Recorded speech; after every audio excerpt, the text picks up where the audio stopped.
Oui, c'était important, voilà, c'était un des objectifs en début de saison, gagner la Coupe de France, la conserver, maintenant on va se focaliser sur le championnat. Il y a eu un départ catastrophique quand même, 12-0, premier panier en 6e minute, comment vous l'expliquez ça? On n'était pas dedans, voilà, on n'était pas prête, même si mentalement on voulait, physiquement on n'avait pas les jambes, on s'était pas mis en condition, donc voilà, il a fallu un peu de temps et heureusement que ça ne nous a pas coûté trop cher.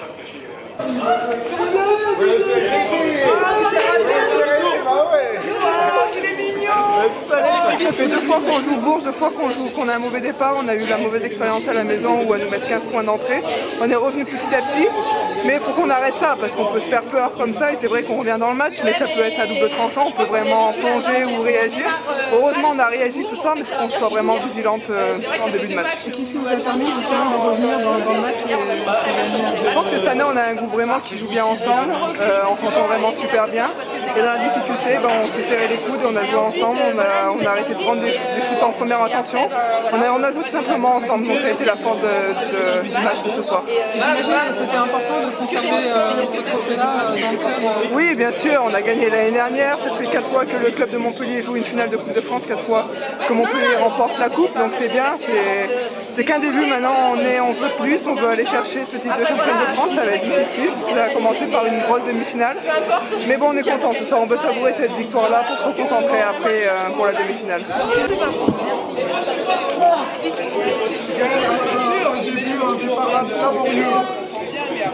Oui, c'est le moins qu'on puisse dire. Quand on prend 10-0 dans une finale, c'est difficile, mais je pense que c'est un peu le manque de rythme de ce genre de match, de compétition de haut niveau qu'on n'a pas trop eu tout au long de la saison parce qu'on n'a pas fait de compétition européenne et à chaque fois qu'on a joué Bourges, on a eu des débuts de matchs difficiles. C'est vrai que c'est difficile, mais on baisse pas les bras, on fait preuve de solidarité et je pense de qualité mentale qui nous permet de continuer à se battre et pour revenir dans le match. Et voilà, bon là on n'a pas payé, on a réussi à s'imposer, mais il faut quand même qu'on corrige ça si on va aller chercher un autre titre cette saison. Ouais, une belle fin. C'est sûr que pour le club déjà c'est historique de faire un doublé en Coupe de France et habituellement pour moi j'ai fait que des matchs de finale de Coupe de France qui était le dernier match de la saison. Là il reste encore les playoffs à disputer donc voilà, on est très contents ce soir d'avoir gagné, mais bien sûr mercredi on va à Charleville donc il faut récupérer et être prête pour mercredi. Merci.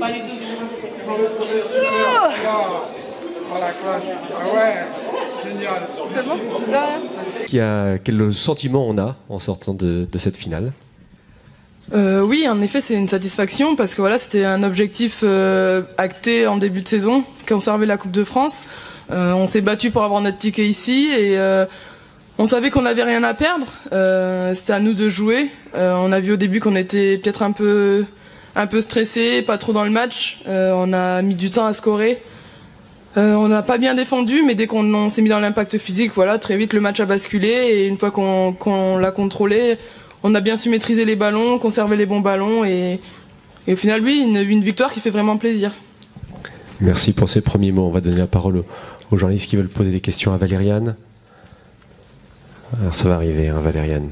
T'inquiète pas. Voilà, ici au fond, voilà, juste vous présenter votre média également. Bonjour, David Calfa, Radio France Internationale. C'est une belle performance collective et aussi une belle performance individuelle pour vous. Est-ce que vous pouvez néanmoins me dire un petit mot aussi sur votre coéquipière Mame-Marie Sidiop qui a réalisé une grosse performance aussi ce soir? Mam, c'est une fille qui est arrivée en cours de saison suite au départ de Misty Bass.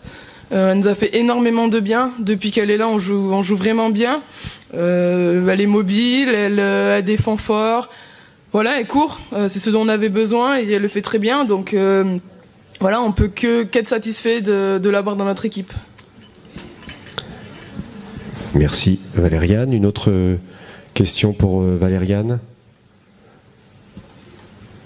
Pas d'autres questions? Pierre, pas d'autres questions? Allez. Si, une question quand même. Allez. Jean-Pierre Bidet de l'équipe, être présente cet été à Rio Jeux, c'est un rêve, qu'est-ce que ça représenterait pour toi concrètement?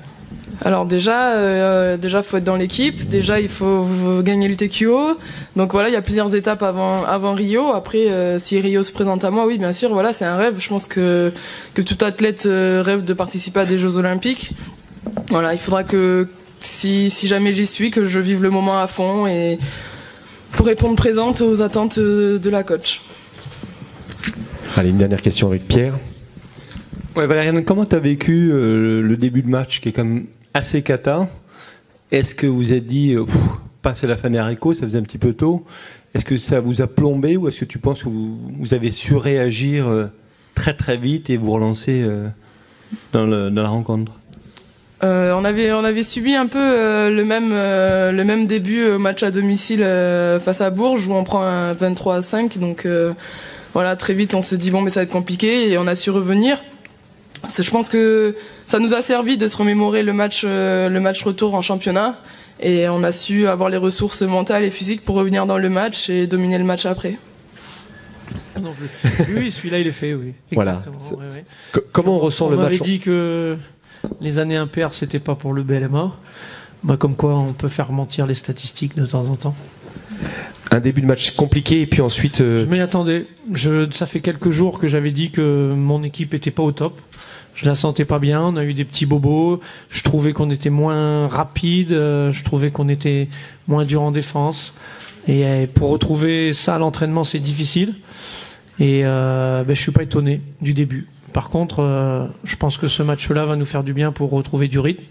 Je vais pas être prétentieux, vraiment. Je pense que ce soir, j'ai pas eu mon équipe à 100%. Donc je pense qu'on peut faire mieux encore. Sans prétention aucune, sans me prendre pour le roi du pétrole que je ne suis pas et que je n'ai jamais été. Simplement, c'est les sensations que j'ai par rapport au niveau de mon équipe. Je pense que je peux pousser mon équipe encore plus loin.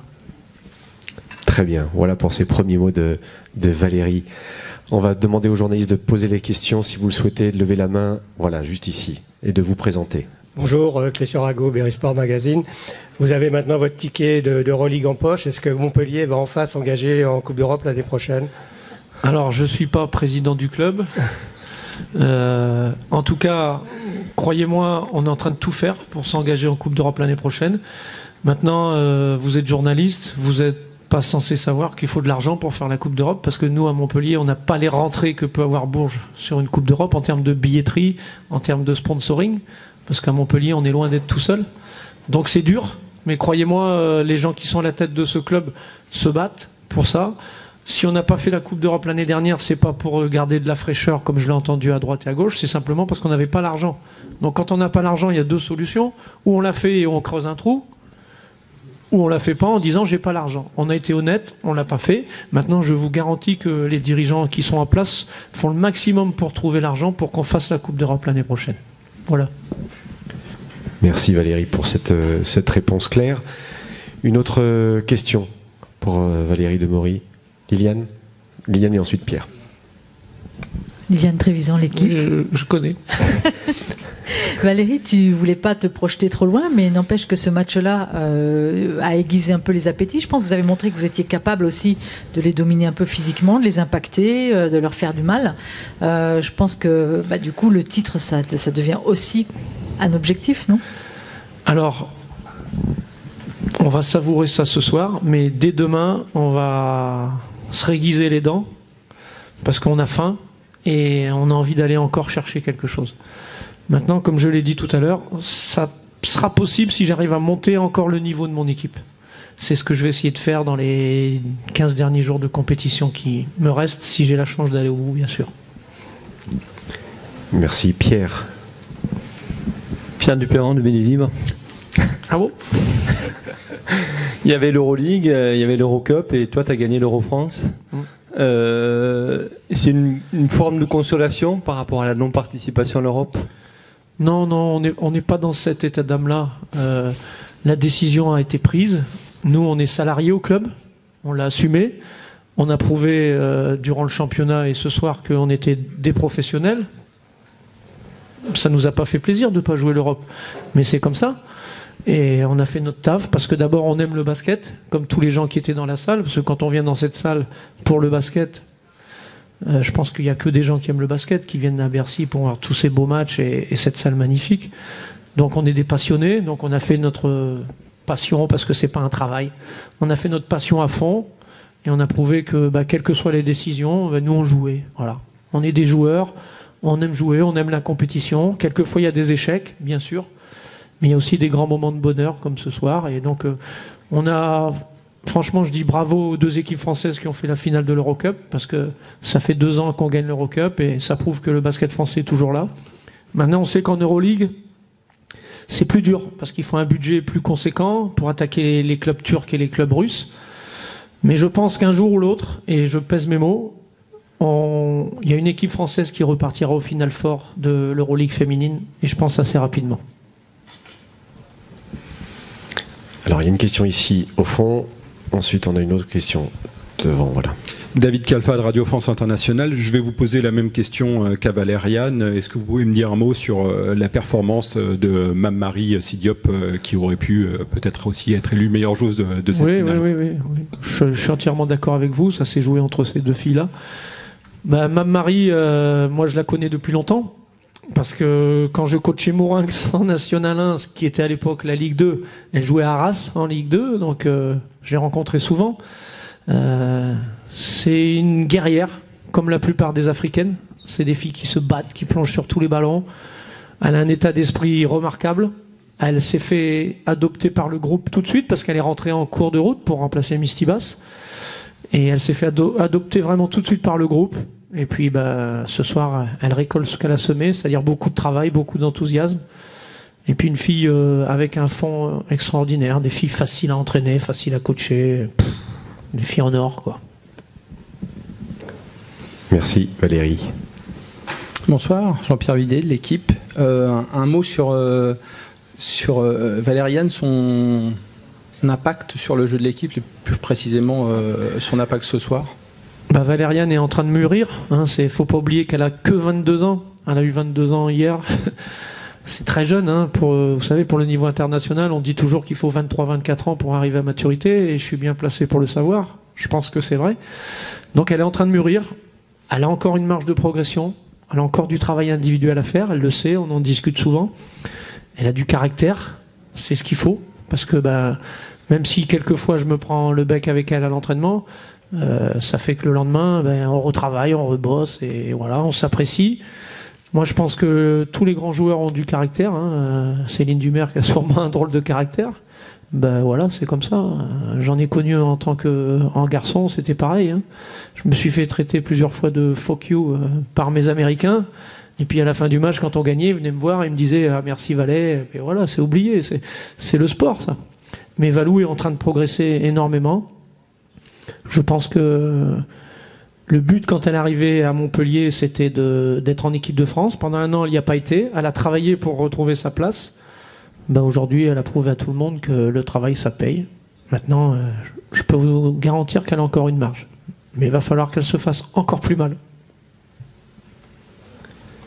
Parfait. Merci beaucoup Valérie. Merci pour cette Merci à vous. conférence. Merci. Bravo encore une fois. Merci.